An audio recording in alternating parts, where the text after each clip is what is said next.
Velho, para mim, tudo que representa muita riqueza, banco, por exemplo, não podia ser privado. Tinha que ser público. Todos os bancos tinham que ser públicos. O mercado financeiro tinha que ser público e não privado. Mas a gente não está Não podia produzir. A gente quem? A gente está precisando mas disso. Mas os caras que não, mandam nessa agora eles estão mandando. Isso que eu estou falando é até perigoso, mano. Porque eles estão mandando e quando eles veem uma ideia dessa, eles vão para cima. Peraí, tem que calar esse sujeito. Eles estão fazendo isso. É que nem os Estados Unidos, velho. Que foi avançando com a OTAN, criou a guerra da Ucrânia para criminalizar os potenciais adversários. A Rússia tem um exército que não é tão grande nem tão forte quanto os Estados Unidos, mas que tem armas de muito mais precisão, muito mais evoluídas do que os Estados Unidos. A China está ali do lado, fechada com a Rússia, tem uma economia mais forte do que a dos Estados Unidos. O eixo econômico está mudando para lá. Os Estados Unidos, vendo que está perdendo a hegemonia, ele está fazendo de tudo, mano. Está criando tumulto. Está sendo bolsonarista. Não quer cair, velho. Então está destruindo tudo. A guerra do Iêmen, velho, tem 4 anos. Morreram 400 mil pessoas. 100 mil crianças morreram de fome. Que a Arábia Saudita, aliada aos Estados Unidos, com armas da indústria de armamento dos Estados Unidos. A mídia falou alguma coisa? Quantos ucranianos morreram? Alguns milhares. Lá morreram centenas de milhares. E ninguém fala nada. Não é que não é para falar da guerra da Ucrânia, mas é para falar da guerra do Iêmen também. Está acontecendo, mas não dói, né? Está acontecendo, mas não aparece. Sudão, na África, em vários lugares está tendo genocídio. Inclusive guerras mantidas pelos Estados Unidos. Exato, mantidas. é interesse deles. É interesse deles. Mas eles falam, como Putin é malvado. Olha, ele é um demônio. Eles pessoalizam a coisa. Eles não falam do contexto. Desde que caiu o muro de Berlim, velho, que eles se sentiram dono do mundo, agora não tem mais adversário. E aí não se falou da Ásia. A Ásia foi se desenvolvendo e os Estados Unidos nem viu. E agora está num outro patamar. E eles querem que volte a estar no patamar anterior, não vai voltar, parceiro. Agora eles vão causar muito sofrimento ainda, porque são muito poderosos ainda. Ixi, que se fudeu nesse molejo que eu já matei. Mas aquela ideia, essa ideia que você falou aí, por exemplo, porra, tudo que tem muito dinheiro deveria ser de todo Tudo que mundo. Representa poder demais, velho. Tá, tudo que tem nas cabeças, mídia, a gente perversa. Banco, etc. Não, eu acho que a mídia privada, aliás, privada é um nome ótimo para essa mídia que a gente tem. A mídia privada, velho, ela não deve desaparecer. Só que o Estado tem que criar mídias públicas e investir para elas ficarem fortes e não ficar sabotando a mando da mídia privada, como sabota as TVs públicas. Mas tu não acha que tu confia nos caras que estão lá no governo, para não falar poder? Tu confia nesses caras para gerir esse tipo de coisa? Algum deles fala em banqueiro e denuncia que o poder é dos banqueiros?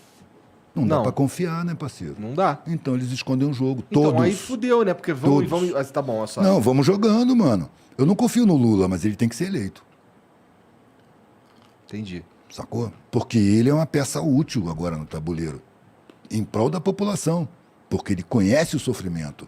Ele é solidário ao sofrimento e tudo que ele puder fazer. Se o coração dele não estiver esfriado. Olha, velho, pelo governo que ele fez, não esfriou, não. Um cara que assume o governo e fala que o objetivo dele é que no final do governo o brasileiro tenha 3 refeições por dia e trabalha realmente, você vê que ele faz isso, apesar de ter permitido um monte de hediondezes do poder econômico, né? Como 250 mil famílias serem expulsas, liberar os transgênicos. Os bancos ficaram mais ricos ainda. Mais ricos, entendeu? Apesar disso tudo, ele abriu espaço. Ele não esqueceu sua origem. Então eu sinto que o coração dele não esfriou. E no discurso dele. Outro dia, mano, eu estava assistindo ele fazendo um discurso e ele começou a falar uma parada que as orelhas levantaram, sabe? Eu não sei se o orçamento participativo pode ser retomado, mas a população tem que decidir o que fazer e tem que entender. Aí parece que alguém sinalizou para ele, porque de repente. E tem que entender também que a mulher tem trabalho em casa, tem que respeitar o trabalho e mudou completamente de assunto.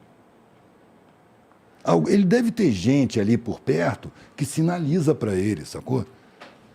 Que, de repente, ele começou a falar do orçamento, já acenderam os alertas. Sai daí, sai daí, sai daí. É o trabalho da mulher, que tem que ser, porque ela lava a roupa, ela varre o chão. O cara é vaselina, parceiro. E ele não pode incomodar o poder, senão ele vai ser atacado de forma contundente. Os vaselina me assustam também, sabia? Mas é preciso, senão não chega, mano. Ainda precisa ter vaselina. Bota um cara purista e dizendo o que ele vai fazer. Ele morre, mano. E outra É coisa deposto, né? Ou é deposto, ou é preso, é denunciado. do Elon, eu queria dizer do Elon Musk, que eu vejo muito nele, assim, que ele entendeu tanto o jogo da oportunidade, que ele falou, mano, eu não preciso nem fazer nenhuma manobra muito foda, é só eu blefar que eu vou comprar um Bitcoin que o bagulho acelera, é só eu blefar que eu vou vender que cai. Então, qual é a mídia que eu tenho, que eu posso ter, que eu posso blefar a hora que eu quiser? É o Twitter. Entendeu? Então, ele entendeu, ele é o pior tipo de bilionário que tem, que é o bilionário especulativo. Ele sabe especular. O Bill Gates não especula, mano. Ele cria o produto, trabalha no produto, lança o produto e vai lá trabalhar. O Elon Musk não, já tá vivendo especulação faz tempo. Ele pôs um cara vestido de robô para fingir que era um robô que ele ia lançar.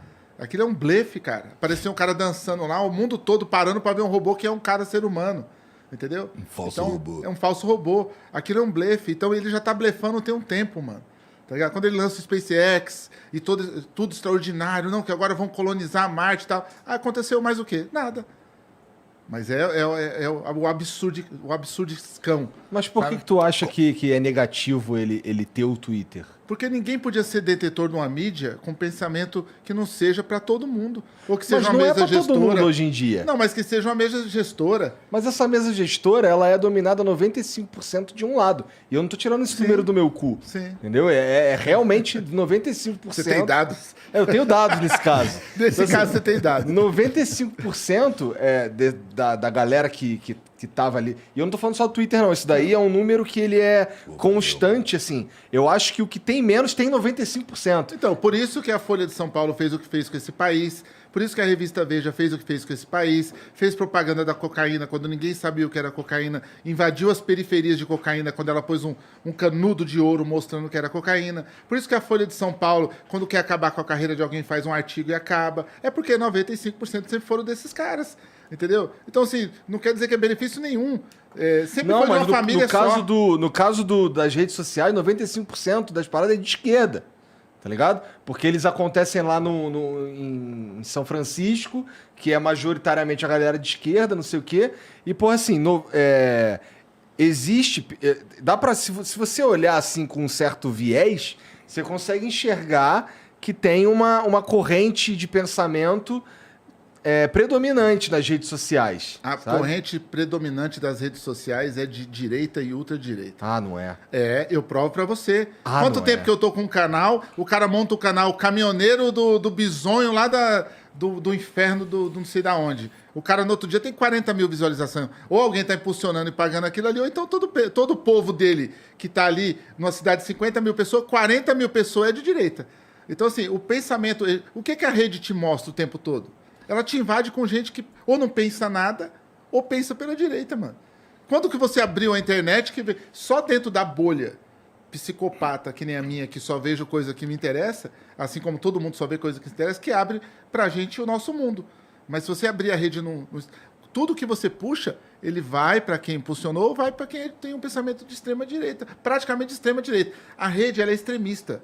E a extrema esquerda, ela morre muito fácil no argumento. Porque ela não é extremista sem ser humana. Então não interessa. Agora, o ódio plantado pela vertente de direita, ele vai, não tem limite não, mano. É madeira de piroca, é fake news de tudo que é jeito. Vai inventando. Eu entendo que assim... E tem mais o WhatsApp também, viu? O WhatsApp sim, é a maior ferramenta disso. Eu acho que o pessoal... Se você estiver falando que, assim, que o pessoal com pensamento de direita soube utilizar melhor a ferramenta Também. internet... Eu concordo. Também. Assim, as eleições de Trump, de Bolsonaro, caralho, foram claramente influenciadas e impulsionadas por redes sociais, por fake news, caralho, não sei o que, isso aí teve. Não dá pra dizer que não teve. Mas o que eu tô dizendo é que não é... Isso, no entanto, não quer dizer que a esquerda não é predominante. Quer dizer que a esquerda não acreditou no poder da coisa. Não é que não acreditou. Ela não voltou para isso. Ela não voltou para isso. Não alcançou isso aí. Me mostra um programa do tamanho do Flow que seja esquerdista. Com o mesmo número de visualização, de corte, TV de tudo. 247? Vai ver o alcance da TV 247. Mas eu sou... Eu 3 mil luto com pessoas, isso. 5 mil pessoas pela live. Entendeu? Porque assim, eu não quero ser... Não tô dizendo que vocês são de direita. Tô Eu dizendo sei, que... mas o que eu tô dizendo é, eu quero ser de esquerda tanto quanto eu quero ser de direita, que é zero. Eu gosto de olhar para as questões assim, e imprimir a minha vivência nelas. Então, assim, vai ter pauta que eu vou pensar como um cara de direita pensaria. E vai ter pauta que eu vou pensar como um cara de esquerda pensaria. Pô, parceiro, essa balança não tá equilibrada, mano. A esquerda, pelo menos, tem proposta de sociedade. Se inconforma com injustiça. A direita justifica essa porra com mentira, do jeito que tá aí pra piorar. Não tem uma balança aí. A direita não legitima. tá equilibrado. Ela legitima no argumento. Legitima e briga pra manter assim e piorar ainda. E favorecer sempre endinheirado. E criar mentalidade competitiva, conflituosa. A esquerda tem várias correntes de pensamento, né? Eu não gosto dessa expressão. Eu sei. Mas pelo menos são mais centradas na injustiça. A gente está sempre debatendo como vai ajudar o próximo, como vai tentar Exato. Como deixar é que as coisas pra todo equilibra? mundo. Como é que acaba com a miséria? Não é perfeito, no Por meio que do não caminho. se estuda a origem da miséria, mano? Com tanta universidade, com tanto universitário, por que, que a existência da miséria não é tema central? Não incomoda? Para mim, miséria é prioridade social. A sociedade não pode ter miséria e não pode se conformar com ela. O que que causa a porra da miséria? É só estudar, mano. Não precisa ir muito fundo, não. Não precisa nem estudar. Se você tiver senso de observação, você vai perceber. Mas, pô, por exemplo, se a gente for falar de como eu enxergo o movimento de mais pessoas resolvendo seu próprio problema, e com isso eu quero... Vamos lá, vamos dar um nome. Tornar a sociedade com uma visão mais empresarial, eu tendo a achar que esse é o melhor caminho mesmo. Porque, assim, eu tendo a olhar para assim... tem uma galera que se você ficar esperando o Estado, cara, do jeito que tá hoje, ele não vem. Não, Mas não é ninguém está esperar esperando o Estado, velho. Ninguém espera o Estado. É compreender o Estado, velho. E agir em cima dele. Fazer pressão popular. Mas para isso tem que ter conscientização. Para isso, política tem que ser tirada dos partidos, tem que ser discutida nas comunidades. Sem partido nenhum. Vamos discutir a situação, vamos discutir o orçamento do nosso lugar, vamos observar os parlamentares, o que eles estão fazendo. Determina uma comissão de gente interessada, escolhe aquelas exceções da comunidade que tem condição de observar e tem interesse nisso. Vai ver que leis estão sendo feitas, vai ver quem financiou a campanha de cada um, vai ver quanto é o orçamento da prefeitura, vai ver em que está sendo distribuído esse orçamento, para qual secretaria, para quais ações, quanto que está sumindo sem explicação. Vamos botar isso no ventilador, mano. Sim, sim. Sacou? Concordo. Isso é fazer política. A política não pode ser reduzida a partido, mano. A política é onde tem coletivo. Ou devia ser. A política partidária, ela foi construída para não conseguir modificar as coisas. E o que consegue modificar as coisas, mano, é movimentação do povo. Você vê como é que o povo, os políticos apavorados quando vê movimentação do povo. Concordo com isso pra caralho. Tanto que um político pega a legitimidade do outro. Quando ele perde o apoio das massas, ele vai no outro político que está junto com o movimento ali social e fala, não, eu preciso desse cara junto. Só que o interessante é que quando eles montam um movimento para poder atrair eu e outras pessoas que conseguem juntar a gente, né? Eles vão lá para falar e a gente vai para assistir. E aí eles dão o direito da gente fazer uma pergunta. Ou uma colocação de 5 minutos. É isso que não Olha pode. como está errado. Entendeu? Olha como diverge do que ele falou. Então o cara vai para nossa comunidade, ele quer um evento para falar 3 horas, a gente ouvir, depois poder fazer uma pergunta ou fazer uma colocação de 5 minutos. Entendeu? Então tá tudo errado. É. Eu tinha que ir lá para ouvir. Tinha que ir lá para ouvir. Eu vou ouvir quem são as lideranças? Vou aí ouvir vocês. Não, e a comunidade tinha que se reunir, resolver suas prioridades, suas necessidades, ir lá no parlamento e exigir, ó, nós precisamos disso, trabalho de vocês. Sim. Agora eu quero ver. Quero ver rolar. Como o Gaspar dos África sempre falou, 10 maloqueiros de cada quebrada faziam um arregaço. Só 10 maloqueiros de cada quebrada ia fazer um arregaço. Imagina, quantos bairros tem? Jardim Lídia, Jardim Comercial, Jardim Ilá, Nossa Senhora, Jardim Ângela, Parque Santo Antônio, vai contando. Olha o tanto de 10 caras de cada lugar desse, só que a gente consegue juntar 10 caras de cada lugar desse, nem para fazer uma ação social, nem para reivindicar com o político, para poder vestir uma camisa de outro time e a gente ir lá matar o outro, para poder a gente ter uma guerra de quadrilha, para poder a gente pôr um fuzil para matar outro cara do tráfico. A gente consegue fazer tudo isso por outros motivos. Mas isso não demonstra uma falta de fé completa no nosso governo e na nossa política? É óbvio, parceiro. Que ninguém tá... Não dá para ter fé nessa estrutura. Mas por outro lado, a gente meio que... para mudá-la, Se o poder tá... por meio dela, né? Primeiro perceber, né, parceiro? Se você quer mudar a coisa assim de uma hora para outra, você não vai conseguir. É preciso abrir espaço de discussão, é preciso perceber o que acontece, é preciso acender luzes. Uma vez eu estava na Amazônia, velho, e uns garimpeiros me chamaram para comer. E eu fui lá comer com eles. Jiboia. Mês de boia? Caralho. Me deram, eu estava comendo pensando que era peixe. De repente eu vi os caras rindo e olhando para minha cara, rindo e olhando para minha cara. Sabe o que tá comendo aí, Ripe? Eu falei, não é peixe não, não é cobra. Eu falei, parece peixe. Continuei comendo, achava que eu ia ficar horrorizado. Mas aí o cara fez um comentário que me chamou a atenção. Ele falou assim, eu não me lembro a pergunta que eu fiz a ele, mas ele falou assim, 2 toneladas de cascalho, barro e pedra para achar 1 grama de ouro. Eu falei, nossa, parece a humanidade. 2 toneladas de cascalho para 1 grama de ouro. Então é preciso ir nas periferias com a bateia e garimpar as exceções, velho. Porque as exceções periféricas são muito mais capazes e fortes do que as exceções da classe média, dos instruídos. Porque tem exceção na universidade, eu conheço várias e são louváveis. Sim. Mas não tem a força que tem os sobreviventes da periferia. É preciso garimpar essas exceções, juntar e criar espaço para conversa. Para falar sobre a sociedade, sobre a comunidade, sobre o país, sobre o mundo, formar uma visão geral, geopolítica, mundial. Mas Sacou? isso não vai acontecer espontaneamente, precisa de um trabalho aí. Não é? Por que não pode acontecer espontaneamente? Você sugere e isso acontece, mano. E, se não me engano, isso já está Já acontecendo. acontece, chama sarau, muitas vezes, outras vezes se chama show. Cada um tem um nome, mas acontece. Isso, quando o cara tá no palco, antes de verdade. cada... O cara, mano, tem 5ª série, semi-analfabeto, o cara tá passando fome, mas ele sobe no show, no palco de rap, e ele fala meia hora da verdade dele, do que pode mudar na vida das pessoas, que a pessoa tem que ler, tem que estudar. Taíde fala isso há 30 anos, que tem que verdade, estudar. é Eu ouvi do verdade. Taíde a primeira vez. Estuda aqui. Então retiro o que eu disse, acontece espontaneamente sim. Dá pra. Existem vários exemplos. E é mais na bonito, verdade. hein? Eu já vi ele nos saraus na quebrada ali falando. É mais bonito. Quando você vê um show para 20 pessoas dentro da comunidade e você sabe que não foi cobrado, que é humano, que tá lá por todo mundo e depois que desliga o microfone continua lá.